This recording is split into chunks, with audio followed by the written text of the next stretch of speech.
ఎందుకంటే ఆ రూపంలో కనపడదు తప్ప మనం ఇష్టపడం గుర్తుపట్టం కూడాను. ఇదేం రూపం అంటాం. అందుకని ఆ రూపంలోనే కనపడతారు.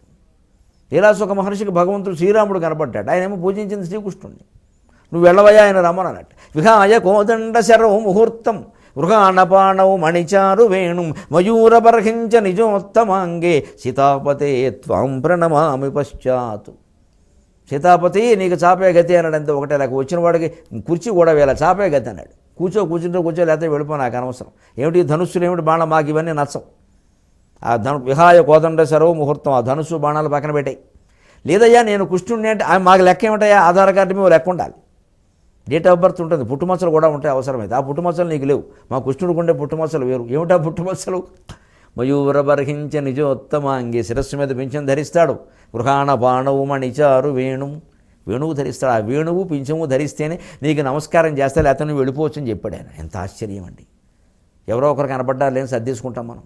ఏదో ఒకటి అయిందిలో పర్లేదు, ముందు ఉన్నది కానీ తర్వాత చూద్దామంటాం. నిశ్చలమైన భక్తి అంటే అది కాదు. అలాగని అందులోనే ఉండిపోవడం కాదు. ఈ రూపాలన్నీ ఆత్మతత్వాన్ని గ్రహించాలి. నాకు ఇష్టమైన రూపం కాబట్టి కనపడమని చెప్పాడు తప్పితే ద్వేషించడం కాదు.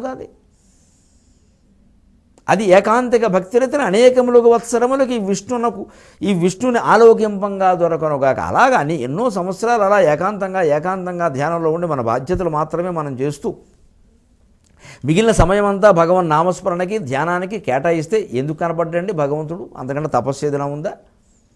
అసలు ముందు లోకమంతా మనకి వశ్యమైపోదు. ఓ మాట అంటే వేదంలా చలామణి అయిపోదు. అది భక్తి వల్ల ఏర్పడుతుంది. భక్తి అంటే అది స్వస్వరూపానుసంధానం భక్తిరిత్యభిధీయతే. వివేక చూడమణిలో శంకరాచార్య మాట. నువ్వెవరో నువ్వు తెలుసుకోవడమే భక్తి అయ్యా అన్నాడు ఆయన. నీళ్లు పువ్వులు భక్తి అని చెప్పలేదు. నువ్వెవరో నువ్వు తెలుసుకోవడమే భక్తి. ఆ ప్రయత్నం చేయి. దీని నుంచి దాంట్లోకి వెళ్ళాలి. ఇవేవి చేయడం మానక్కల, చేస్తున్న దాని నుంచి అది పొందుతున్నావా లేదా? అది పరీక్ష రాశామండి, ఫలితం చూసి చూడం. చదువుతున్నామండి, అంతిమంగా పరీక్ష కోసం చదవమా? చదువు ఊరుకోం కదా. అలాగే ఈ ఒక వ్రతమో పూజ తీసాం, దీని నుంచి గ్రహించే తత్వం, ఆ కథ ఏమిటి? కథ వినాలి ప్రధానంగా. సత్యనారాయణ వ్రతం కథ, అమర్నాథ్ వ్రత కథ, అనంత పద్మనాభస్వామి వ్రత కథ. ఆ వ్రత కథ జాగ్రత్తగా విని దాన్ని అన్వయం చేసుకోవాలి, అవగాహన చేసుకోవాలి. ఊరికి అష్టంతర పట్టుకున్న తర్వాత చదువుకోవడం కాదు. వెంటనే జీవితం మారిపోతుందండి. అవి ఎంత చక్కగా చెప్పాడు కథలో. ఇంకా మనం ఆలోచించకపోతే ఎలాగా? మరి అలాగని కథను నమ్మమంటే కథనేమనకూడదమ్మా, పాపం. మళ్ళీ పాపభీతోటి ప్రతిదానికి. పుణ్యం అంటే ప్రలోభం, పాపం అంటే భయం. ఎలా బాగుపడతామండి? ప్రలోభాలు భయాలు లేకపోతేనే కదా జ్ఞానం. ఆ జ్ఞానం పొందాలంటే ప్రతి కథని ఎనాలిసిస్ అంటారు, విశ్లేషణ చేయాల్సిందే. అప్పుడు ఖచ్చితంగా జీవితం మారుతుంది, మన ప్రవృత్తి మారిపోతుంది. అప్పుడు ఆనందంగా ఉంటాం, ఎక్కడికి వెళ్ళక్కల. వెళ్ళామంటే ఇంకా ఆనందం. మన వల్ల వారు కూడా ఆనందంగా ఉంటారు.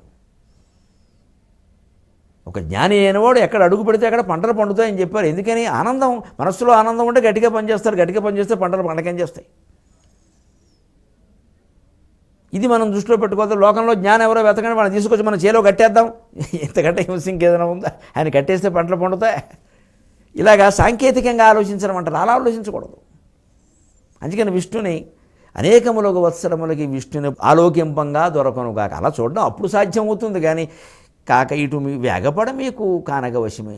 తొందరగా రావాలి. మనం దురదృష్టవశాత్తు ముక్తి జ్ఞానం విషయంలో కూడా తొందరగా ఏమీ కష్టపడకుండా ఎక్కడ మునిగితే వస్తుంది, ఎక్కడ తేలితే వస్తుంది, ఏ గుళ్ళోకి వెడితే వస్తుంది, ఏ క్షేత్రం చూస్తే వస్తుంది.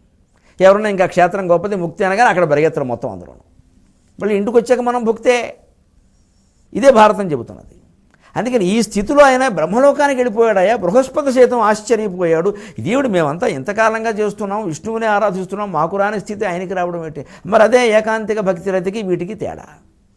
వాళ్ళకి ఇంకా అహంకారాలు పోలా, ఆయనకి అది పోయింది.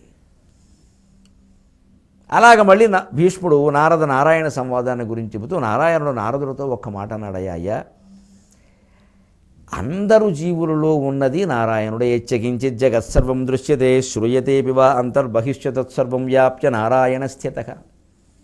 అందరిలోనూ ఉన్నది నేనేనయ్యా. అందుకే నన్ను వాసుదేవుడు అంటారు. వసంతి సర్వేషు భూతేషు, వసతి సర్వేషు భూతేషు. అన్ని జీవుల్లోనూ ఉంటాను కాబట్టి వాసుదేవుడు అన్నారయ్యా. సంకర్షణుడు అన్నారు. లాగడం అంటే అప్పుడేదో బలరామావతారంలో ఆ గర్భం నుంచి ఇంకో గర్భానికి లాక్కెళ్ళబట్టి అదో మాట వచ్చింది. వీళ్ళ అజ్ఞానాన్ని కూడా నేను సంకర్షణం చేసేస్తానయ్యా, లాగేస్తానయ్యా. ఆ కారణంగా జరిగిన పాపాలు దాంతోనే పోతాయి కదా. అజ్ఞానం వల్లనే కదా పాపాలు చేసేది మనం. అంతా ఒకటే అని తెలిసినప్పుడు అండి ఇంకోటి ఆస్తి మనం ఎందుకు లాక్కుంటామండి? ఓ స్థలం ఉంది, మన పక్క స్థలం ఉంది, గోడ ఎందుకు కడతామండి అడ్డంగా? అంతా ఒకటేగా. ఇది లేక నేను ఇది వాడు కొంచెం కొట్టేస్తే నాకేదో కలిసి వస్తుంది. ఈ మనము వారు ఒకటే అనే భావన కుటుంబాలను సైతం విశ్వాన్ని సైతం ఎంత శాంతిమయం చేస్తుందండి. ప్రపంచ శాంతికి మూలమైన భావన కదా ఈ వసుధైవ కుటుంబం అనే భావన. అది కదా మన సంస్కృతి బోధిస్తున్నది. అందుకని అందరిలోనూ ఉన్నది ఒకే జీవశక్తి అయ్యా, అందరిలోనూ ఉన్న జీవశక్తి ఒక్కటే కదా. ఎందుకంటే అసలు ఇది ఎందుకు తేడా వస్తుంది అంటే జీవుడు తన పక్క శరీరంలో ఉండే జీవుడు తాను ఒకటే అని అనుకోవడం లేదయ్యా. ఈ శరీరమే నాది అనుకున్నా పర్వాలా, ఈ శరీరమే నేను అనుకుంటున్నాడయ్యా. కానీ దేహాది కోశగా సత్తా యాస వ్యోమాది భూతగా మానాభావాన్న తద్భేదక ఇది వేదాంత డిండిమక. ఈ జీవుల శరీరాలనే మానవ శరీరాల్లో ఏది సత్ ఉనికి ఉందో ఒక పదార్థం, ఆత్మ పదార్థం, అదే పరమార్థం.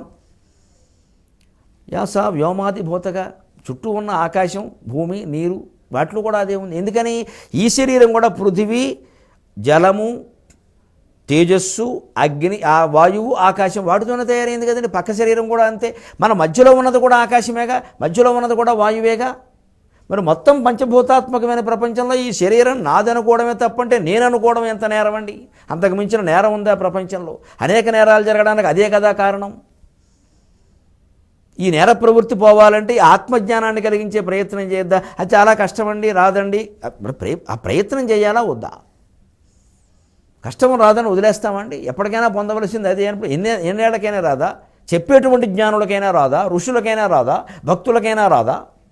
మరి ఇంకెవరికి వస్తుంది? పండితులకైనా రాదా? అంతమందికి రాందైతే వదిలేద్దామండి నమస్కారం పెట్టేసి.